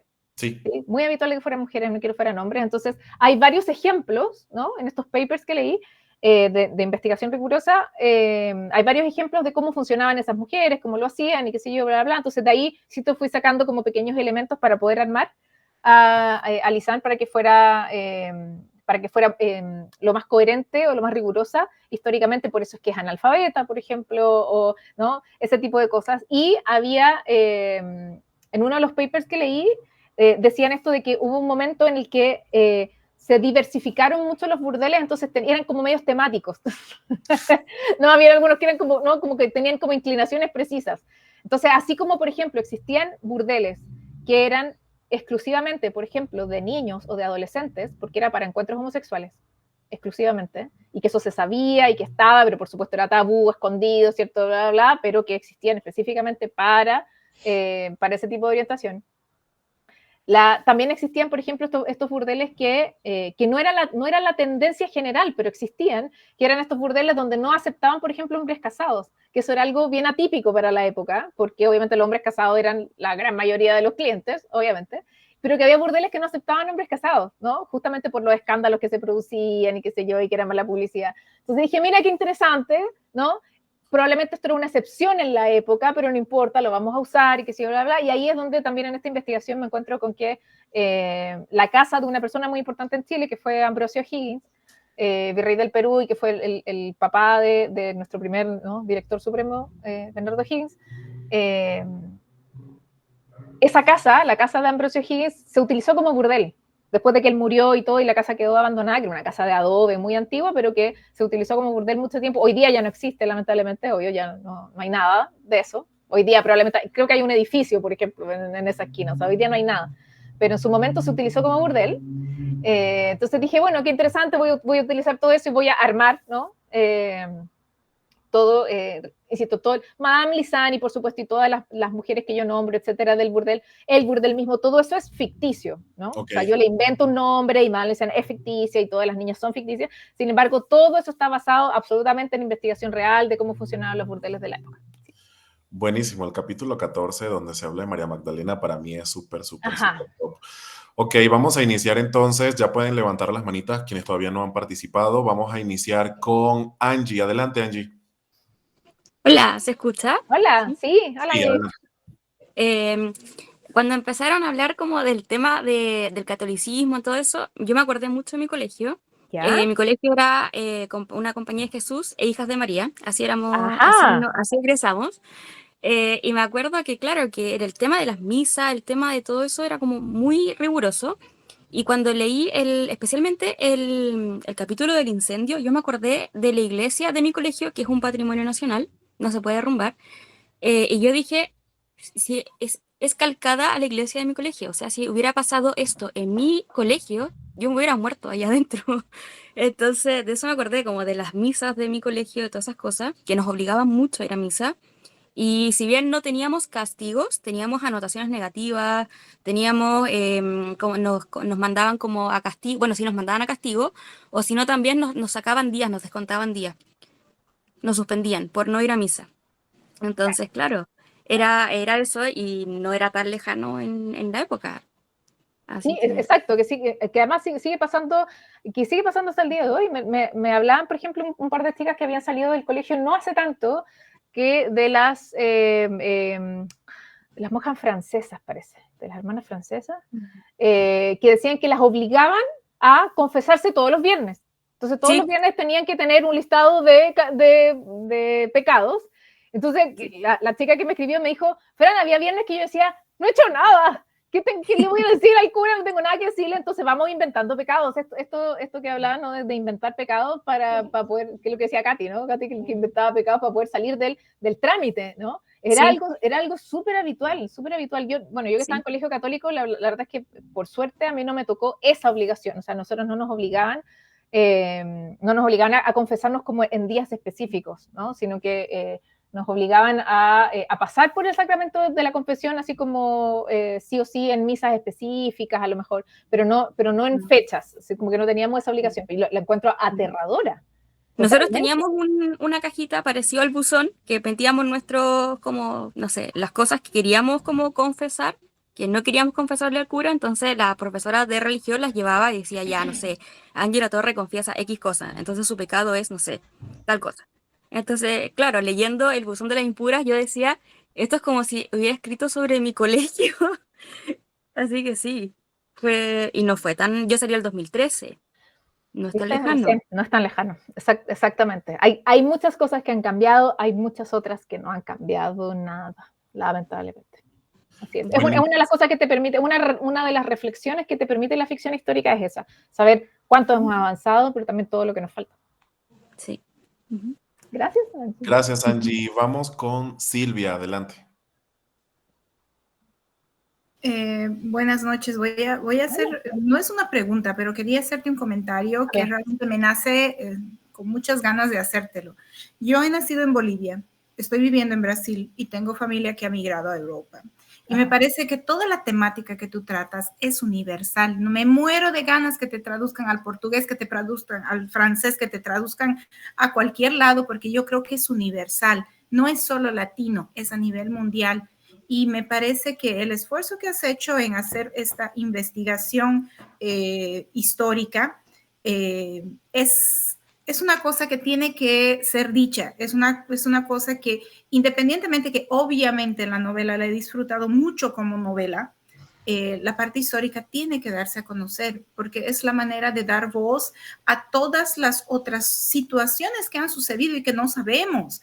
Yo soy vecina, he vivido, o sea, he sido criada en escuela católica de monjas y siendo vecina de Bolivia no sabía esto que había sucedido en Chile y me espanta escuchar que ni los propios chilenos sabíamos, sí. Los propios chilenos sabían. Entonces, me parece que es genial lo que has hecho, lo he disfrutado muchísimo y decirte gracias. Y como te digo, me muero de las ganas que te traduzcan a todos los idiomas. Gracias, muchas gracias. Bueno, tuve la suerte de que mi editorial, de que Urano creyera lo mismo que tú, Alejandra, en el fondo, que para ellos, claro, esta es una tragedia que sucede en Santiago de Chile, pero que tenía ciertos componentes que eran muy universales y que podía apelar a la experiencia de vida o a la experiencia histórica de muchas personas en muchos lugares del mundo. Entonces, que básicamente no es solo Latinoamérica la que vivió el yugo de la iglesia y qué sé yo, bla, bla, bla. O sea, obviamente esto pasó en muchos lados. Entonces, y además la asociación de las hijas de María, ¿no? El concepto de hijas de María estuvo en muchos lugares del mundo, además. Entonces, probablemente si esta novela llega a manos de, no sé, de alguien en Francia, como dices tú, en Portugal, en Italia, va a decir, sí, yo conozco una hija de María, había una hija de María aquí, no, o sea, la medalla que yo tengo de las hijas de María es de Toulouse, es de la hija de María en Toulouse. ¿Sí? Entonces, yo también creo, efectivamente, que esto del abuso de poder de las instituciones religiosas sobre las personas y específicamente sobre las minorías o los más débiles o ciertos grupos, es algo que se vive sin duda, es transversal a toda la sociedad, se vive en todos lados. Así que por eso es que bueno, la editorial estaba muy convencida de que esto podía pegar en muchos lados, por eso es que se decidió publicar en tantos países. Y claro, los reviews que yo he recibido de Argentina, de México, de España, han sido asombrosos, de Colombia, espectaculares. O sea, muchísima gente que nada tiene que ver con Chile, que no tiene idea de Santiago, no tiene idea del plano de Santiago, ni dónde está la iglesia, nada. Igualmente conectó con la historia, igualmente también se enrabió, igualmente le dio tristeza en el fondo y la impotencia, y etcétera. Y claro, y eso te dice que una tragedia como esta es universal, ¿sí? Así como nos conmueve un montón la tragedia del Titanic, y no tenemos por qué ser ni gringos, ni haber estado ahí, ni nada, nos conmueve un montón, y porque tiene ciertos elementos que son efectivamente universales, o no sé, la caída de las Torres Gemelas. Lo mismo con la tragedia de la compañía, sin duda, sin duda. Entonces, yo también, ¿vale? Yo también quiero mucho, ojalá ser traducida y que llegue a la mayor cantidad de gente posible. Yo sé que la editorial está trabajando fuertemente en eso, en lograr traducciones para que llegue. Sobre todo a mí me interesa mucho que llegue a Estados Unidos. Los gringos que les fascina ser los héroes del momento y los salvadores del mundo, y aquí en el incendio de la compañía de verdad lo fueron, o sea, esto ni siquiera es ficción, es real que fueron los héroes del momento. Entonces con mayor razón a los gringos les debería interesar una historia como esta. De hecho, una de las tantas cosas que quiero hacer, que están en mi bucket list, es ir a Indiana, a la ciudad natal del embajador Nelson, para ir a visitar su tumba, porque en la tumba del embajador Nelson, en su inscripción en la tumba, sale que él fue uno de los héroes del incendio de la compañía en Santiago de Chile en 1863. Así que quiero ir a visitar su tumba, es una de las cosas que quiero hacer. Yo también quiero visitarla, porque ahora que lo dices que está en Indiana, no sabía, pero sí. Eso estaría muy bonito. Vamos a armar el tour. Eso, armemos el tour, claro, el viaje. Hay que ir a ver a esos héroes sin capa. Eso, exactamente. Buenísimo, vamos con Lady, adelante. Te agradezco y tengo dos preguntitas. No sé si las puedes hacer de respuesta cortita para que alcancen los... Por favor, sí. Sí. La primera. Tú ya nos contaste que Fátima es un personaje ficticio creado por ti. Yo quisiera saber si el espíritu de Fátima tiene algo que ver contigo. Primera pregunta. No, para nada. O sea, Fátima, como te digo, es como un Lego. Formar un Lego, tomé a mujeres reales de la época, les robé trocitos de biografía y la armé. En fondo, lo que yo necesitaba era encontrar mujeres en la época, sobre todo mediados de siglo, 1860, la década del 60, encontrar mujeres reales en Chile que hayan liderado sus pequeñas revoluciones, ¿no? Mujeres que hayan sido vanguardistas o que hayan tenido como ideas muy modernas para su época o que hayan sido muy valientes en algo, ¿sí? Entonces tomé a estas mujeres y les robé trocitos de su biografía, de sus personalidades, y con eso armé a Fátima, ¿sí? Entonces yo siempre digo que son más, pero hay tres mujeres fundamentales detrás de la creación de Fátima. Está Rosario Rego, que como les decía, fue la primera novelista chilena, la primera mujer que pudo firmar con su nombre y apellido. Ella fue muy revolucionaria para su época, totalmente. Ella golpeó la mesa en un momento en el que era imposible para una mujer firmar con su nombre y apellido. Ella demostró que sí se podía, etcétera, pero obviamente recibió todas las represalias sociales, etcétera. Lucrecia Andurraga y Solar, por supuesto, hay mucho de Lucrecia en Fátima. ¿Sí? Yo también le robé trocito a ella porque también fue una mujer muy visionaria. Y muy importante, y esta mujer también la nombro en la novela, es Antonia Tarragó. Antonia Tarragó, que fue una mujer excepcional, una gran intelectual chilena, profesora, maestra, que es una de las mujeres que fue responsable de la ley de educación secundaria en Chile y de que las mujeres pudiesen entrar a la universidad. Fue una gran activista en el fondo por la educación femenina en Chile y fue una gran oradora, una gran escritora, una mujer muy inteligente, muy articulada. Hay varios de sus discursos que están en memoriachilena.cl, pero ella peleó por algo que era una atrocidad en la época. O sea, estamos hablando que en la época era... el arzobispo Valdivieso se paseaba en el Congreso para decirle a los parlamentarios cuáles son las leyes que tenían que salir y con qué leyes no. Eso lo determinaba la Iglesia, ¿sí? Entonces, por más de 10 años estuvo Antonia Tarragó y otra gran mujer, Isabel Lebrán, estuvieron por más de 10 años tratando de convencer a los parlamentarios de entregarle mayor educación a las mujeres, porque estaba muy limitada la educación secundaria para mujeres, solamente existían un par de liceos privados, pero no existía validación desde el Estado de la educación secundaria.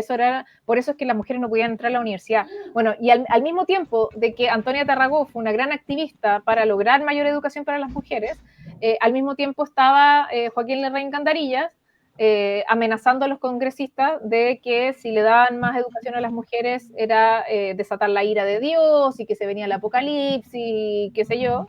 Entonces la Iglesia Católica fue una de las instituciones que más lobby hizo para entorpecer la evolución educativa de las mujeres en Chile, ¿sí? Entonces me pareció en el fondo que era como muy simbólico, por así decirlo, tomar ciertos aspectos de la vida real de Antonia Tarragó e incluirlos, ¿no?, en la vida de Fátima, justamente por esto de que fueran mujeres reales, que lamentablemente no se ha escrito lo suficiente sobre ellas, que muy poca gente las conoce, pero que fueron fundamentales en grandes procesos. De ahí que a Fátima, por ejemplo, le interese tanto el tema de la educación. Ella le enseñó a leer a su criada, ¿cierto?, a su doncella, etcétera. Todas esas cosas yo las saqué de la biografía de Antonia Tarragó, ¿sí? Entonces, Fátima, insisto, ella es ficticia, pero ella está construida con elementos de mujeres reales de la época. Un personaje maravilloso, lleno de alma. Y mi segunda pregunta, así como yo, que sé que hay muchos, yo no tenía ni idea de esta catástrofe, de esto tan terrible que sucedió.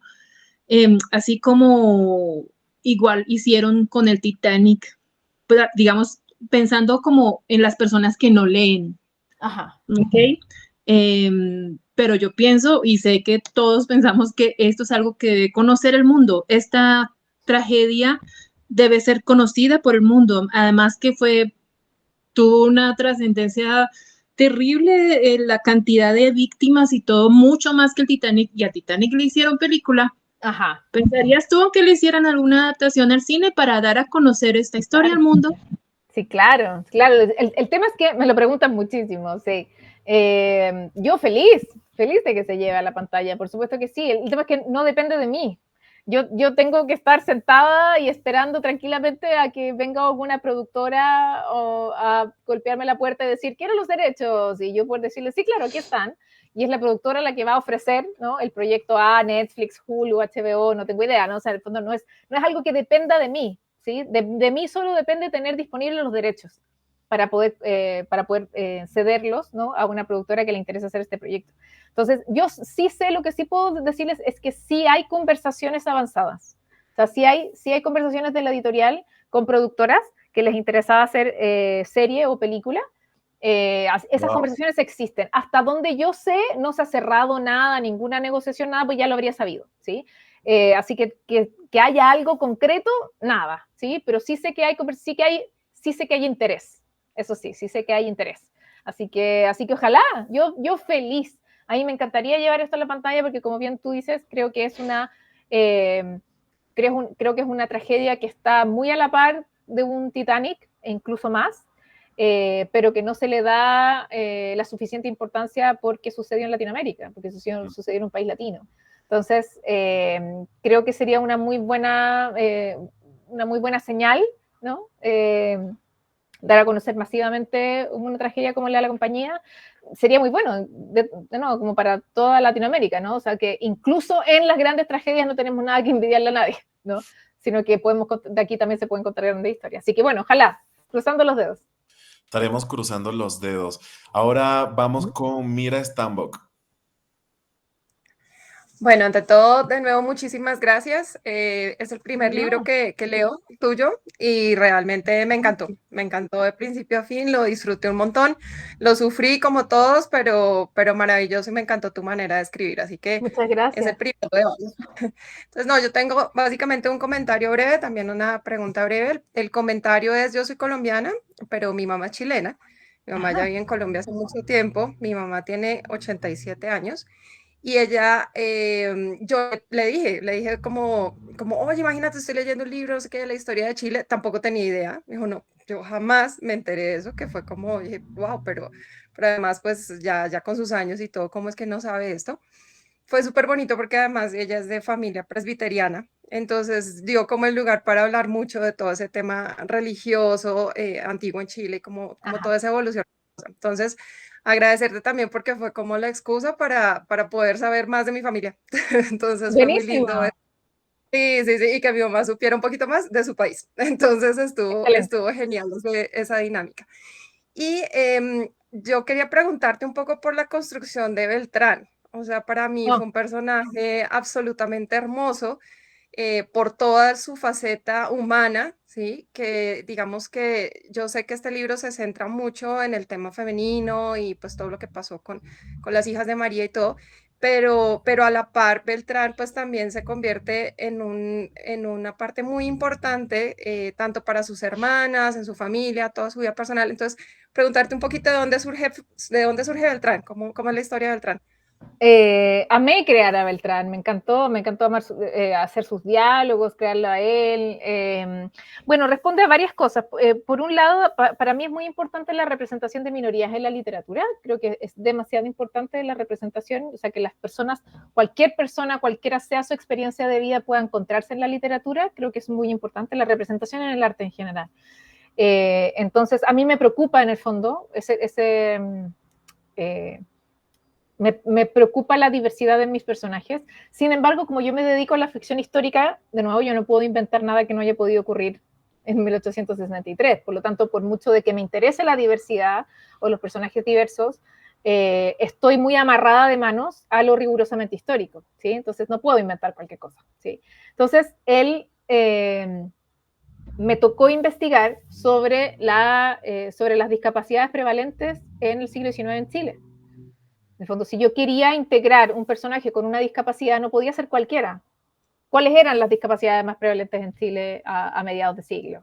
¿No? ¿Cómo se trataban? ¿Cuáles eran los tipos de diagnóstico? Etcétera. Entonces, ahí es donde me encuentro, por ejemplo, con información sobre el doctor Sassier, que fue muy importante, un doctor francés que fue contratado por el Estado de Chile para formar a los primeros médicos en Chile. un francés muy importante. Y al doctor Sassier le tocó, dentro de las muchas cosas que hizo, le tocó tratar a varios tipos de discapacidades en Chile, discapacidades físicas, lo que es más o menos lo que hoy día podríamos considerar espina bífida, ¿sí? Más o menos ese sería como el diagnóstico moderno. Por supuesto que ese diagnóstico en 1863 no existía, ¿cierto? Pero es más o menos eso. Y eran, claro, y era un tipo de discapacidad que, si bien no era masiva, en el fondo no es que nacieran, no sé, 6 de cada 10 niños tenían espina bífida, no, seguía siendo un porcentaje muy menor, pero era el tipo de discapacidad que se estaba viendo en un minuto, ¿no? Como que hubo cierta prevalencia de los mismos casos durante un tiempo. Entonces dije, bueno, voy a tomar esto, que es históricamente riguroso, y con esto voy a crear a Beltrán, ¿sí? Como con esta discapacidad específica y etcétera. Y también tenía que ver, el personaje también tenía que ver con que cuando estaba investigando sobre arquitectura de la época, me interesaba saber, bueno, qué pasaba con la integración de las discapacidades, cómo lo hacían las personas, por ejemplo, que no podían subir escaleras, qué se hacía en la época si no existían los ascensores, qué se hacía, ¿sí? Entonces, me encontré en el fondo como con estos testimonios de, por ejemplo, las personas que estaban en silla de ruedas o que no podían caminar. Generalmente las personas ricas, en el fondo, eran las personas que tenían casas de 2 pisos. ¿Sí? Las personas pobres siempre eran casas de un solo piso, ¿sí? Entonces las personas pobres que no podían caminar no tenían, ¿no?, ninguna dificultad. La dificultad lo tenían las personas con discapacidad física que eran ricos, porque en esa época las habitaciones siempre estaban en el segundo piso, nunca en el primero. Entonces, siempre era una tortura bajar y subir las escaleras. Y de ahí que se contratara a criados, a un personal específico que se dedicaba a acarrear, ¿no? Literal, a las personas arriba, abajo, ¿no? Entonces, yo, insisto, todo eso yo lo saqué de la historia, eso es lo que se usaba en la época, de ahí la silla Bath también, que era como la silla de ruedas la más popular en la época, que era de las más caras, pero era la más popular en la época. Entonces, además me pareció interesante cómo la integración no solo debe ser social, sino que también, por ejemplo, arquitectónica, y cómo incluso en esa época sí podía ser posible, sobre todo desde el cariño. En el fondo es su hermana la que dice, yo necesito hacerle la vida más fácil a mi hermano y por eso es que invento esto o creo esto. Generalmente, toda la evolución arquitectónica pro inclusión tiene que ver con personas que necesitaban hacerlo. Tiene que ver con arquitectos que, no sé, mi hija tiene tal problema, entonces yo le inventé tal solución y ahora esa solución es universal. Generalmente viene de personas que lo necesitaban por alguien que era cercano a ellos. Entonces dije, me parece muy bien que aquí la solución en la casa sea por parte de Fátima, pero es porque trata de hacerle la vida más fácil a su hermano, etc. Entonces, como digo, para mí era muy importante incluir diversidad en mis personajes, sin embargo, la diversidad tenía que ser históricamente rigurosa y por eso es que tuve que estudiar socialmente en la época para poder, el fotoestudio sociográfico de la época para poder saber, bueno, qué tipo de discapacidad tiene que ser, no puede ser cualquiera, o cómo, por ejemplo, cómo se manejaba el tema de la homosexualidad en la época, ¿sí? Si estaba criminalizado o no, de qué manera era tabú, etcétera. Entonces encontré, por ejemplo, esto de que existían burdeles específicos homosexuales, ¿cierto? Que eso también era parte de la época, por supuesto, obviamente tapado, escondido, tabú, obvio, pero existían, pero que igualmente todavía estaba criminalizado. Entonces, bueno, insisto, de nuevo, es como armar un rompecabezas, ¿no? Tomo pedacitos de aquí, pedacitos de acá, y así es como armar un personaje. Pero lo que sí tuve muy claro desde siempre es que yo quería hacer un grupo de hermanos muy afiatados, con mucho cariño entre ellos, y donde que es algo, insisto, que al menos ocurre mucho en Chile, pero yo me imagino que debe ser algo muy latino también, que es que de un grupo de hermanos, sin importar cuántos sean, 3, 4, 5, generalmente la mujer mayor suele ser la hermana mayor, aunque haya un hermano mayor, o sea, en el sentido de que las mujeres, como hermana, ¿no? Aquí Beltrán es el mayor, pero es Fátima realmente la que dirige todo, es como si ella fuese la hermana mayor, ¿no? Eso es muy habitual en Chile, súper, súper habitual, y me tinca que es algo muy latino también, ¿no? De que a las mujeres se les da ciertas responsabilidades que a los hombres no, ¿no? Insisto, es muy, muy como tradicional conservador, ¿no? Entonces me gustaba mucho esa figura, ¿no? Exactamente, se nos obliga a maternar rápidamente, sí, exactamente. Entonces, me gustaba mucho esa figura de que el hermano mayor, que además es el heredero, al que hay que casarlo sí o sí, etcétera, pero tiene ciertas complicaciones o ciertos detalles que hacen que la figura de Fátima salga muy a la luz, ¿no? Y que básicamente pareciera que fuera Fátima la mayor, ¿no? En lugar de él. Sin embargo, la relación entre ellos sí es muy horizontal. Eso sí también me interesaba mucho como desarrollarlo, ¿no? En ese sentido. Súper, buenísimo. Muchas gracias. Ahora vamos con John Ordóñez. Hola, Fran. Buenas noches. Hola.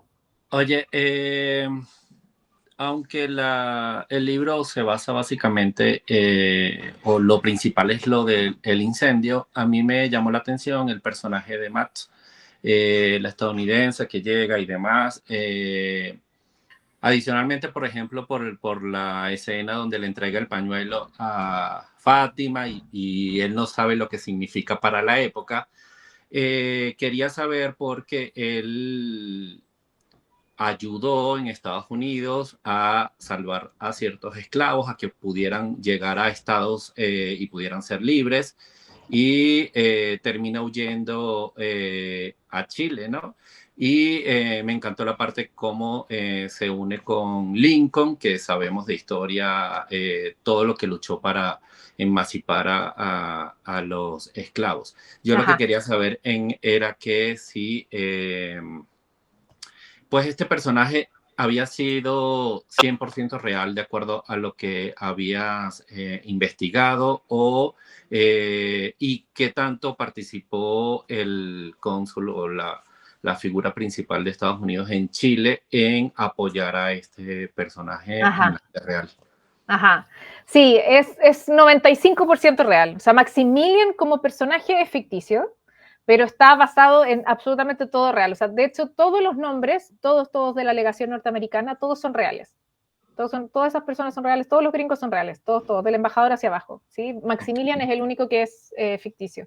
Y yo, por supuesto, me baso en la historia real del Underground Train, ¿cierto? Que de eso hay muchísima información, por si la quieren buscar, de eso se ha escrito muchísimo, hay muchos testimonios, muchos libros, es una historia que realmente es muy conmovedora, porque duró además muchos años, fueron muchas décadas del Underground Train, con distintos maquinistas, etcétera, pero es muy, muy interesante, entonces todo eso es absolutamente real. Y lo que sucedió en la época es que mientras estaba investigando a la misión diplomática de Lincoln en Chile, estaba investigando los nombres y todas estas personas, ¿no? Estaba como en esa parte de la investigación, me encuentro con que el embajador Nelson era muy amigo de Lincoln, ¿no? Tal como yo lo cuento en la novela, ¿no? O sea, ellos eran del mismo partido y de hecho fueron en algún momento como contrincantes en el Senado y no sé qué. Entonces eran muy amigos y por eso es que Lincoln lo pone con pinzas, a dedo lo pone en Chile, ¿sí? Porque en plena guerra de secesión, Lincoln necesita la mayor cantidad de ayuda, aunque sea moral, en todos lados del mundo. Entonces a Nelson lo pone en Chile, porque Chile era un país abolicionista, que eso ya era muy raro en la época, ¿no? O sea, fuimos muy adelantados en ese sentido. Chile ya tenía declarada la prohibición de la esclavitud, entonces eso le servía mucho a Lincoln, entonces dice, bueno, voy a poner una misión diplomática muy específica en Chile, porque necesito que Chile sean mis amigos, los necesito como aliados para la épica de mi guerra, ¿sí? Entonces, Nelson llega a Chile con eso, llega con esa misión, ¿no? Llega con la misión de encontrar aliados morales para su guerra, ¿no? O sea, para la guerra que estaba sucediendo en Estados Unidos. Entonces, todo eso es real. Y estoy investigando en eso, estoy en esa investigación cuando me encuentro con todo esto del Underground Train y toda esta red de personas, ¿cierto?, completamente altruista, ¿no? Como para poder salvar esclavos y que sí, que todo esto era real. Bueno, voy sabiendo. Y dentro de las cosas que investigo es que efectivamente algunas personas, sobre todo maquinistas, porque los maquinistas eran los que más se exponían, ¿no? Eran los que estaban más expuestos como al peligro de que fuesen descubiertos o que fuesen directamente asesinados, ¿cierto? Fusilados. Muchos maquinistas que fueron descubiertos, sus identidades reales, que fueron expuestos, algo que era usual en la época era sacarlos del país, obviamente. Y lo que sucedió con algunos maquinistas es que fueron enviados a misiones diplomáticas fuera. Fueron escondidos, ¿no?, en misiones diplomáticas porque tenían en el fondo esa inmunidad diplomática, porque existían cazadores en un montón de lugares que estaban, obviamente, entre comillas, cazando a maquinistas descubiertos.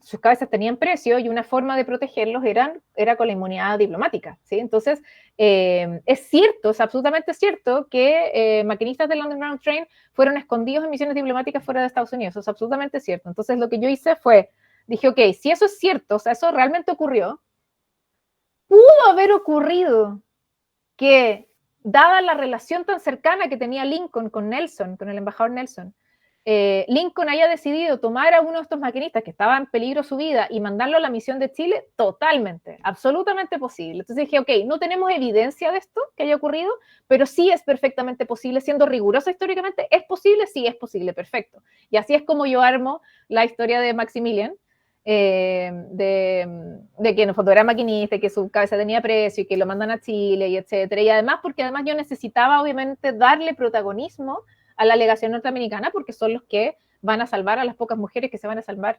del incendio, ¿sí? Igualmente los gringos iban a ser protagónicos, entonces dije, bueno, este es el link, ¿no? Por un lado, yo necesito que mi familia protagónica, que son los Aguirre Vanderbilt, tengan alguna conexión con los gringos, porque es lo que yo voy a unir al final, ¿no? Entonces, por eso es que Cornelia es estadounidense, que eso es lo que hace, ¿no?, el link con la misión diplomática, y además, obviamente, Maximilian con Fátima. Muchas gracias. Sí, de nada, de nada. Estuvo maravilloso todo ese ensamblaje de los personajes. Me encantó Maximilian, era como... Qué bonito, ¿no? Qué bonito que haya gente así. ¿Cómo fueron los primeros que se lanzaron sin pensarlo? Eso es algo que sí es como algo admirable de ellos. Sí, esa generosidad, ese altruismo, en un mundo además como este, sobre todo porque piensa que esta novela la está leyendo gente en el 2025, ¿no? Y hoy día estamos, por todas las cosas que están sucediendo, es muy fácil perder la fe en la humanidad, yo incluida, ¿no? Entonces recordar que hubo ciertos momentos de la historia, y siempre ha habido ciertos momentos de la historia donde aparece gente común y corriente realmente dispuesta a arriesgar su vida por salvar a otros, ¿no? O sea, desde la generosidad más absoluta, desde el altruismo, siempre han existido, siempre han estado ahí. Me gusta resaltar eso porque nos devuelve un poquito la fe en la humanidad. Así es. Pues, Fran, de verdad estamos súper agradecidos como siempre, porque no es la primera reunión que tenemos contigo, siempre son así de provechosas, de lindas, de enriquecedoras, y siempre terminamos como sintiendo como ese crecimiento humano y como lector después de haber leído tus libros y de haber escuchado de tu propia voz todo lo que nos cuentas, ¿no? Entonces, pues estamos ya esperando ese nuevo libro. Sí, gracias. Se viene. Bueno, les cuento. Les cuento lo que se viene, sí, antes de irme. Bueno, ¿qué es lo que se viene? Tengo, bueno, todo este primer semestre es muy como cerrar la promoción del buzón, que ha sido una locura en todos lados, entonces, sobre todo porque recién ahora en estos últimos meses está llegando a diferentes países, entonces a Colombia acaba de llegar, a Uruguay acaba de llegar, entonces también tengo que pasar por la prensa de cada uno de esos países, etcétera, entonces todavía sigo mucho en promoción, además aquí en Chile, durante todo el verano, ahora enero, febrero, muchísimas actividades, ferias, etcétera, y después se viene el mes de la mujer y después el mes del libro, no, olvídense, tengo muchísimo todavía, así que voy a estar todo el primer semestre mucho en promoción, y hasta, en el fondo, hasta el aniversario del buzón, que es junio, y de ahí ya acordé con la editorial que me van a dejar en paz, voy a poder tener paz. Se acaba, ¿no? Oficialmente, digamos, se acaba la promoción, no quiere decir que no siga haciendo cosas, pero oficialmente se acaba la promoción en junio, y eso me permite poder sentarme a escribir en julio. Julio yo desaparezco. Claustro literario, porque tengo que escribir mi siguiente novela, ¿cierto? Y generalmente me demoro 2 o 3 meses, no es más, así que voy a estar probablemente julio, agosto, septiembre, como fuera de la vista, sin charla, sin nada, y reaparezco para octubre, que es, en octubre se relanza Los últimos días de Clayton & Co. Porque Clayton, que es mi primera novela histórica y que salió por Planeta originalmente en 2019, ya no es de Planeta, recuperé los derechos y ahora los derechos los tiene Urano, entonces Urano va a relanzar la novela con portada nueva y viene material inédito, viene varias escenas y varias cosas inéditas, sobre todo hay algunas cosas que, una frase por aquí, un párrafo por acá, que me interesaba que, sobre todo para los lectores del Buzón, que cuando leyeran Los últimos días de Clayton Co. es la conexión en el fondo con el Buzón y que ambas novelas son parte del mismo universo, la verdad es que yo siento que es bastante evidente. Sin embargo, sobre todo para aquellas personas que no han leído nada mío, solo el Buzón, agregué un poquito de información aquí y acá como explicativa, un poquito, pero muy poco, cosas muy puntuales, para que fuese más evidente la relación entre el Buzón y Los últimos días de Clayton Co. Y además de algunas otras material inédito, así que se viene en tapadura, con portada nueva, muy bonita, así que eso se viene en octubre, y ahí es donde yo empiezo de nuevo a hacer charlas sobre fotografía mortuoria, que me encanta, así que vamos a estar probablemente todo el fin de año, sobre todo el último trimestre, muy, muy en la onda Clayton, muy en la onda terror histórico, y muy en preparación de la novela nueva que se viene en marzo-abril, porque la novela nueva, así como del Buzón, de todas mis novelas históricas, Bluebells es como la más cercana, por así decirlo, al Buzón. Todas, insisto, todas son parte del mismo universo, están todas conectadas, pero la más conectada al Buzón era Bluebells, ¿sí? De la novela nueva, la novela más conectada es Clayton, en Los últimos días de Clayton Co. Entonces, es la novela que tienes que leer o que tienes que tener en la mano porque es la que vas a querer leer después de leer la novela nueva o vas a querer leerla justo antes de... Por eso es que sale en octubre, ¿sí? Porque tiene que estar como disponible para todos. Y de esa novela nueva, ¿qué les puedo contar? Bueno, lo que ya les dije, que es terror histórico, que vuelve terror histórico, por supuesto está con base en Chile, es fines de siglo, es 1888, y creo que no puedo contarles nada más.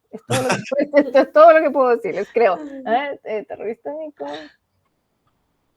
Ya sí, con eso es bastante. no hay nada más que pueda contarles y recalcarles lo que les dije antes, ¿no? Que obviamente es una historia que es independiente, es unitaria, es autoconclusiva, entonces no es una continuación del Buzón ni mucho menos, pero sí todo convive en el mismo universo, entonces por ahí entre medio hay un cameo, por ahí van a saber algo de Fátima, van a saber algo de Beltrán, sí, igualmente hay una escena, hay un momento en el que, no tengo idea, hay flores en la escultura en recuerdo a las víctimas y alguien pregunta, ¿y eso qué es? ¿No? O sea, obvio, ¿no?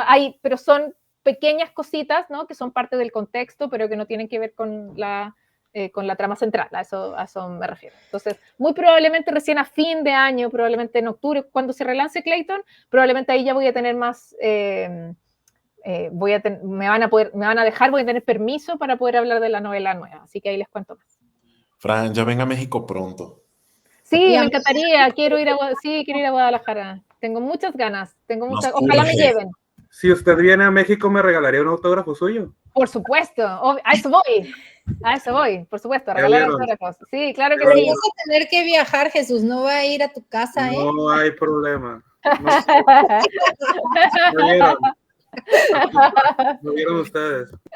No, sí, claro que sí. Les voy a avisar si se concreta, pero me gustaría ir mucho ir a Guadalajara y probablemente para este año sí entro en la planilla de Urano, ojalá que sí, pero pasa que recuerden que esto es tan voluble todo, porque son muchos los autores, entonces solo se seleccionan a unos pocos y recuerden que los criterios son netamente comerciales, entonces, en fin, entonces no es algo que yo decida, ¿sí?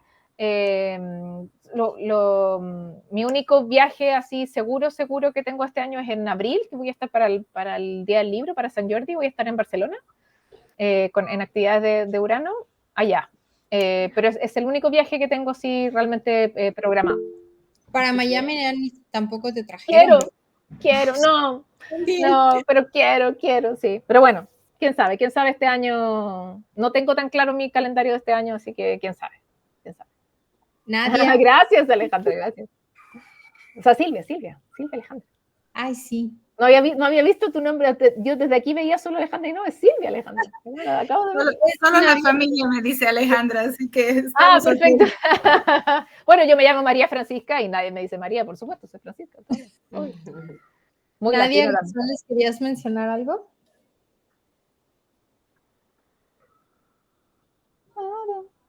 Ay, Nadia. Sí, levanté la mano por accidente, lo siento. Perdón, no hay problema. Bueno, fíjate que, Fran, te queríamos comentar que justamente ayer fueron los 3 años de Traficantes de Letras. Entonces, como ¡Feliz aniversario! Buscarlo a propósito, pero hoy que estamos contigo, pues aprovechamos para celebrar estos 3 años de la mejor manera. Y pues que por cada año hemos leído un libro tuyo, ¿no? Más o menos. Sí, gracias. Sí, han sido muy, muy constantes, muy, muy fieles. Muchas gracias. No tanto como quisiéramos leerte todo el año, pero ten por seguro que el próximo año que salga el nuevo lo vamos a leer. Y de hecho, cuando salga el nuevo de Clayton, yo creo que lo vamos a meter como lectura alterna este año para que mucha gente que no lo ha leído tenga la oportunidad de leerlo, porque nosotros lo leímos y todos en el club coincidimos que es el mejor de ellos. Lo amamos y ahora que viene con nueva portada, con cuestiones adicionales, con fotos, bueno, esto va a ser una locura. No, y en temporada de Halloween, además. Sí, exacto. Además. Prepárense, porque seguramente lo vamos a leer. Preparen su disfraz. De su foto. Claro, disfraz de muerto en una foto, claro. Claro. Sí, eso está genial. Entonces, pues bueno, muchas gracias. De nada, y yo encantada de verlos cuando quieran. Feliz de venir a sus sesiones cuando quieran, así que sigan leyéndome y yo sigo viniendo. Sí, Jesús, que es uno de nuestros lectores más nuevos del mundo de Fran, estaba como muy expectante. Déjame decirte que él es como él dijo, un admirador, no secreto tuyo, pero nunca te había leído y ya le dijimos, este año este libro lo tienes que leer porque él dice que se tarda mucho en leer los libros porque pues tiene miles de actividades el señor, pero no sé cómo le hizo Fran, pero en menos de un mes terminó antes que muchos el libro. A ver, Jesús, dinos. Lo que pasa, ¿has escuchado la expresión, suena fea, pero retrasado mental? Yo soy retrasado físico, soy demasiado lento, me he vuelto demasiado lento. Cuando yo era chico, me leía 3, 4 libros en un mes. Ahora tardo 3, 4 meses en leerme un libro. El detalle es que en el grupo, como que sí es la autora consentida, no había tenido la oportunidad de leer el libro. Entonces era como que la sensación de me encantó. Quiero leer más. Yo soy muy fan del terror, mucho. Y pues ahora que dice que tiene libros de terror y de historia, que son 2 cosas que me súper apasionan, la historia universal y el terror, pues yo estoy dentro. Nada más que vamos a ver cómo se cuestan las cosas. A mí ya me ganchó, yo espero leer más de sus títulos. Gracias. Y cuando venga a México, la voy a estar buscando. Voy a avisar por todos lados, sobre todo por mis redes, por Instagram. Si voy a México, no te preocupes que vas a saber de todas maneras, ya sea a través de Maru, como sea, pero sí o sí van a saber por todos que voy a México porque de verdad tengo muchas ganas de ir. Entonces, así que ojalá se concrete. Y ahí, feliz de regalarte mi autógrafo, Jesús. Bueno, verás a todos ¿Ya movilizados. lo vieron? ¿Lo escucharon? Muchas gracias. En actas que... Claro. No, muchísimas gracias. No se puede echar para atrás, Fran. No, claro que no, yo soy una mujer de palabra, por supuesto. Obvio, y a Colombia, a todos lados quiero ir a todos lados, invítenme. No, y de verdad también muchas gracias a todos los lectores y lectoras que se conectaron, porque muchas de verdad todo el mes estuvieron súper activas, la gente de Chile, de verdad, qué grandiosidad son ustedes. Y a pesar de que pues luego en los grupos son nuestros, ya sabes que si el humor chilango y el humor mexicano y no sé qué, nos aguantaron de todo, pero eso está súper cool de nuestro club, como que hay gente de todos los países y pues eso hace como la experiencia más enriquecedora. Y también nosotros aprendimos mucho de Chile, es un país que tanto Alberto como yo ya tenemos el honor de conocer y amamos mucho, tenemos también amigos y gente cercana en Chile y pues gracias a esto también nos ayuda a conocer más sobre estos contextos y estos temas y pues somos como tú, ¿no? Que nos gusta mucho conocer cosas nuevas, nos gusta el conocimiento, nos gusta la historia y entonces pues esto lo hace todavía mucho mejor y creo que Roberto quiere decir algo. Robert, no habías participado, así es que échale. No sé si escuchas súper robotizado, Robert. Sí, te escuchas cortado, Robert. Debe tener muy Es mala señal. inteligencia artificial. Claro. Eres un bot. Roberto. No te escuchamos, Robert. Roberto. Sí, Así se debe llaman ser los tu bots. señal. Es tu señal. No se escucha como. No, no se escucha. No. Ay, no, Robert. A lo mejor. Diablos. Pero escríbeme, Roberto, en el chat. Sí, si no, escríbelo en el chat y acá te contesta Fran. Sí, escríbeme en el chat. Sí, pero Ya quiero ese libro de Clayton en mis manos. Dice Silvia dice que va a tener que venir a Santiago a comprar en tapadura, pero no va a salir en todos lados. En todos lados va a estar en tapadura, entonces muy probablemente va a estar en Amazon y en Busca Libre como para delivery para todo el mundo. Es porque todo el primer tiraje, que no sé exactamente de cuántos ejemplares son, pero el primer tiraje de la versión nueva de Clayton va a ser en tapadura. No sé, voy a inventar, no sé, los primeros 5.000 ejemplares, por ejemplo, son en tapadura y después ya se hace en paperback, no se hace en tapa blanda. Entonces, en todos los países donde se publique va a estar en tapadura, así que lo vas a poder conseguir. Sí, de hecho, Brasil probablemente que es lo más fácil, pedirlo a lo mejor en